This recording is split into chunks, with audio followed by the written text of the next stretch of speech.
ہر چھوٹے قصے میں ایک بڑی سیکھ۔ تو آج کی کہانی ہے ہماری بلی اور کتے کی دوستی کی۔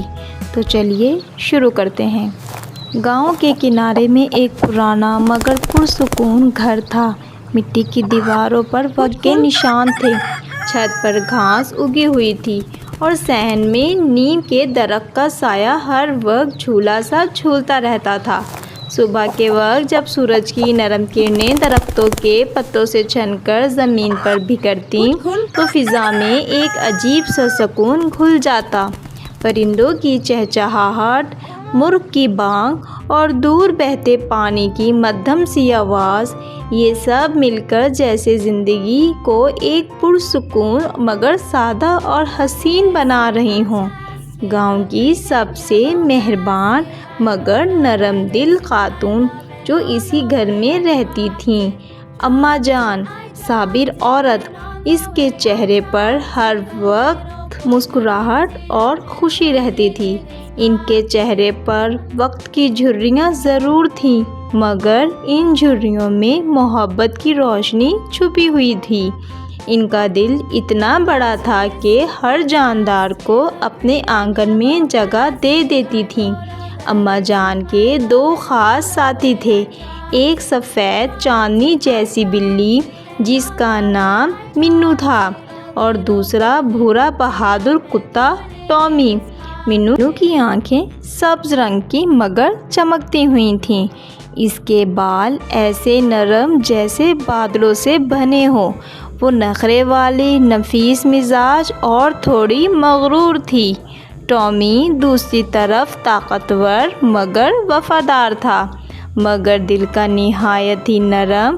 وہ ہمیشہ دروازے کے پاس پہرا دیتا تھا، اماں جان کے ہر حکم پر فوراً عمل کرتا تھا۔ دونوں ایک ہی گھر میں رہتے تھے مگر ایک دوسرے سے بہت مختلف تھے، مگر دلوں میں ایک عجیب سی سرد جنگ رہتی۔ منو ہمیشہ کھڑکی کے کنارے بیٹھ کر خود کو رانی سمجھتی اور ٹامی کو غریب پہرے دار کے لقب سے دیکھتی۔ ٹامی بدلے میں خاموش رہتا۔ جب بلی برتن کے پاس آتی تو وہ اپنی آنکھوں سے اشارہ کرتا، دور رہنا، یہ میری نگرانی کا حصہ ہے۔ یوں دونوں میں مسکراہٹ کے بجائے خاموش مقابلہ چلتا رہتا تھا۔ اماں جان ان دونوں کے ضد پر اکثر مسکرا دیتی تھیں۔ اماں جان کہتی تھیں ایک دن تم دونوں دوست بن جاؤ گے، مگر منو غرور سے گردن سیدھی کرتی اور بولتی، میں اور یہ ہرگز نہیں، اور ٹامی بس دم ہلا کر چپ ہو جاتا۔ وقت گزرتا گیا مگر ایک دن زندگی نے سب کچھ بدل دیا۔ ایک شام اماں جان بیمار ہو گئیں، ان کی سانسیں دھیمی ہو گئیں، چہرے کا رنگ بدل گیا۔ منو ان کے بستر کے پاس بیٹھ گئی اور ٹامی دروازے پر پہرا دینے لگا۔ وہ دونوں سمجھ چکے تھے کہ کچھ برا ہونے والا ہے۔ کچھ دن بعد اماں جان ہمیشہ کے لیے خاموش ہو گئیں۔ گھر میں جو کبھی خوشبو سی پھیلی رہتی تھی اب وہاں تنہائی چھا گئی تھی۔ چولہا بند ہو گیا تھا، صحن کی آوازیں رک گئیں، درخت کے نیچے سایہ مزید اکیلا لگنے لگا۔ منو کئی دن تک اماں جان کے بستر کے پاس بیٹھی رہی، کبھی چادر سونگھتی ہو، کبھی دروازے کی طرف دیکھتی تھی جیسے انتظار کر رہی ہو کہ اماں جان واپس آ جائیں گی۔ ٹامی دروازے کے پاس لیٹا رہا، سر زمین پر رکھے ہوئے، آنکھوں میں خالی پن لیے ہوئے۔ اب وہ بھی بھونکنا بھول گیا تھا۔ دن رات میں بدلنے لگے مگر دل کی خاموشی نہ بدلی۔ پھر ایک رات سرد، بھیگی اور ڈراؤنی، بادلوں کی گرج، بجلی کی چمک اور چھت پر گرتی بارش کی دھمک نے فضا کو خوفناک بنا دیا۔ ہوا دروازوں کو ہلا رہی تھی، شیشوں پر پانی کے قطرے ناچ رہے تھے۔ اسی لمحے منو ایک کونے میں دبکی بیٹھی تھی، اس کا جسم کانپ رہا تھا، ہر کڑک پر وہ سمٹ جاتی اور اپنی آنکھیں بند کر لیتی۔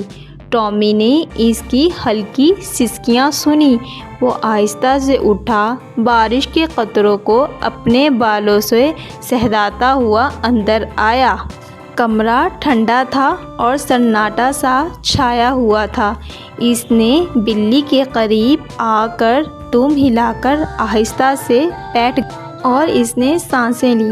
اس کی سانسوں نے فضا کو نرمی دی۔ منو نے چونک کر دیکھا۔ پہلی بار اس کے دل میں خوف کے بجائے ایک سکون اترا۔ ٹامی نے ہلکی سی آہ بھری اور بلی کے پاس بیٹھ گیا۔ دونوں کے بیچ کوئی لفظ نہ بولا گیا، مگر دلوں نے ایک ہی بات کی، میں ہوں تمہارے ساتھ، ڈرو مت۔ وہ ایک رات ان کی زندگی کا موڑ تھا۔ صبح جب سورج نکلا تو بادل چھٹ چکے تھے۔ منو اور ٹامی اب دوست تھے۔ پہلی بار ایک ہی گھر میں پرسکون زندگی محسوس ہوئی۔ اب دونوں ایک دوسرے کے بغیر ادھورے لگنے لگے۔ وہ اکٹھے کھاتے، دھوپ میں بیٹھتے، کبھی درخت کے نیچے کھیلتے۔ اگر منو کسی چوہے کے پیچھے دوڑتی تو ٹامی ہنسی سے دم ہلاتا۔ اگر ٹامی تھک جاتا تو منو اس کے قریب آ کر نرمی سے میاؤں کرتی، جیسے کہہ رہی ہو تم اکیلے نہیں ہو۔ ایک دن کچھ شرارتی بچے گاؤں میں آئے۔ انہوں نے منو کو دیکھ کر پتھر پھینکے۔ منو خوف زدہ ہو کر بھاگ گئی۔ ٹامی نے جیسے ہی یہ منظر دیکھا، وہ دھاڑتا ہوا ان لڑکوں کی طرف لپکا۔ اس کی آواز سے وہ سب ڈر کر بھاگ گئے۔ ٹامی واپس آیا تھا مگر تھکا ہوا، مضبوط اور بے خوف۔ منو چھپ کر یہ سب دیکھ رہی تھی۔ وہ آہستہ سے نکلی، اس کے پاس آئی اور اپنے نرم چہرے کو اس کے رخسار سے لگایا۔ اس لیے کہ تمہارا شکریہ کہ تم نے آج میری مدد کی۔ اس دن کے بعد ان دونوں میں اور بھی گہری دوستی ہو گئی تھی۔ اب وہ دونوں گاؤں میں ایک مثال بن گئے تھے۔ لوگ کہتے تھے اگر بلی اور کتا دوست بن سکتے ہیں تو انسان کیوں نہیں؟ وقت گزرتا گیا، موسم بدلتے گئے۔ اب ٹامی کے قدم لڑکھڑانے لگے، آنکھوں کی روشنی بھی مدھم ہونے لگی۔ منو اب ہمیشہ اس کے ساتھ رہتی۔ وہ اس کے قدموں کے پاس بیٹھتی، کبھی اس کی آنکھوں میں دیکھ کر جیسے کہتی ہو اب میری باری ہے، میں تمہاری حفاظت کروں گی۔ اور جب منو کے بال بھی سفید ہونے لگے تو ٹامی اس کے پاس بیٹھ کر آسمان کو تکتا، جیسے وقت سے کہنا چاہتا ہو ذرا ٹھہر جاؤ، ہم ابھی ساتھ ہیں۔ ایک شام سورج ڈوب رہا تھا۔ درختوں کی لمبی پرچھائیاں صحن پر پھیل چکی تھیں۔ ٹامی اور منو پرانی کرسی کے نیچے ایک ساتھ بیٹھے ہوئے تھے۔ ہوا میں پتے ہل رہے تھے، جیسے دعا مانگ رہے ہوں کہ یہ ساتھ کبھی بھی ختم نہ ہو۔ منو اب ٹامی کے ساتھ خود کو بہت زیادہ محفوظ اور پرسکون محسوس کرتی تھی۔ ان کی سانسیں ایک دوسرے کے تال پر چل رہی تھیں۔ گاؤں کے بچے جب گزرتے تو چپ ہو جاتے، کوئی آہستہ سے کہتا یہ بلی اور کتا نہیں بلکہ دوستی کا روپ ہے۔ تو پیارے بچوں، آج ہم نے کیا سیکھا؟ دوستی فطرت سے نہیں بلکہ احساس سے بنتی ہے۔ محبت اس وقت ہی جنم لیتی ہے جب ہم دوسروں کے درد کو اپنا سمجھنے لگتے ہیں۔